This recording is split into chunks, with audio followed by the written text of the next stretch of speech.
Hey, what's going on, guys? Chris Chavez here with Fandra.com. We're back again with the OnePlus 2.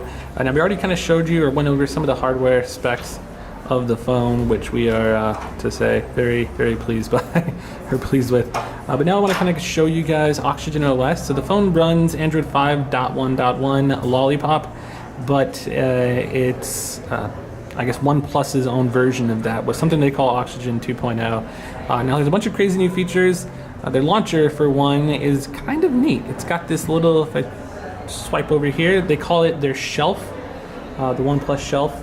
And you can customize sort of this header image here with your own picture. Shows you your most recently used apps.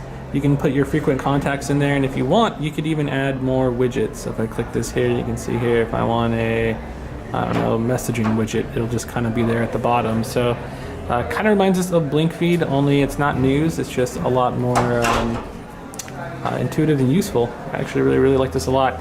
But that's just the half of it, not even the half of it. So if I jump into settings here, you can see here, you got kind of this regular toggles and settings and whatnot, but you also have buttons. So if I go ahead and click that, you can see here, you can swap between using the capacitive buttons or using on-screen navigation buttons, which I know a lot of people are going to be very happy about. If you do use these buttons here, you can kind of swap what they do.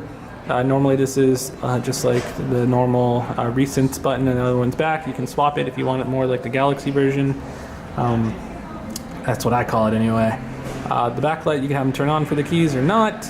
Always enable the home button. This doesn't actually click, which I'm not sure if I mentioned that last time around. So if you just tap it, it can go home, or you can have it not do that, which is neat.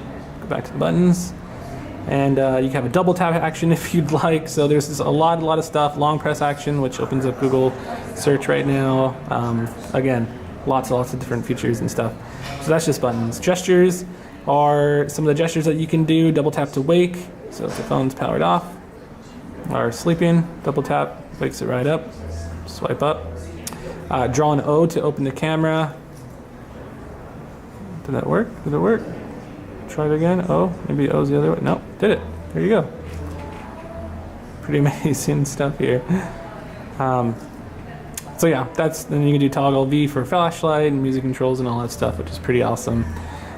We really like that. Display is kind of just regular stuff here. Battery, apps, users. And there is multi-user support, which is nice. Some of the other phones that have Android 5.1 don't have multi-user support. That's just your fingerprint reader. If I click it, I can show you kind of how it works in the UI with that. Click next.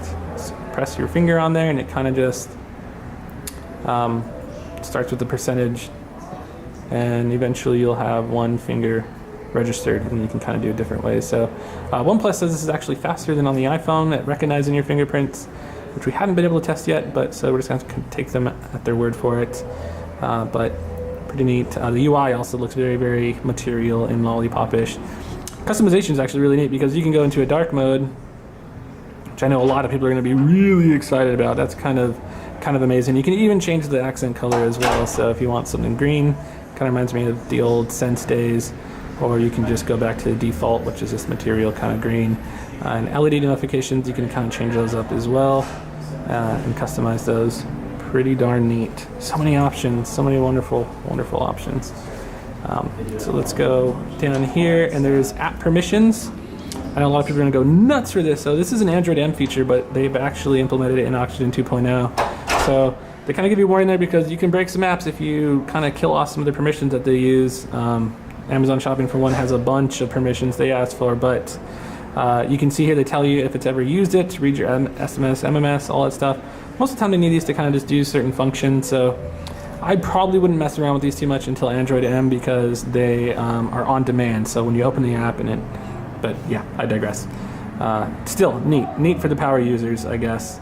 And kind of moving down, there is, developer options. They have this weird, I haven't seen this before, and I freaking love it. So the first thing I do when I get an Android phone is I go down to Window Animation, Transition, and Animator, and I turn those down to 0.5. That's kind of a little too fast. I kind of always wish there was an in-between, and with Oxygen OS 2.0 there actually is. It's 0.75, so you can kind of just speed them up a tad without going kind of overboard. Something that's pretty freaking awesome. And yeah, so that's going to kind of do it. You can see here with the dark theme, I mean, it changes that stuff. Folders also become dark as well. It's pretty great stuff. So that's just, I guess, a quick preview of Oxygen OS with Chris Chavez with Banjo.com. I am Chris Chavez. Thanks for watching. We'll see you next time.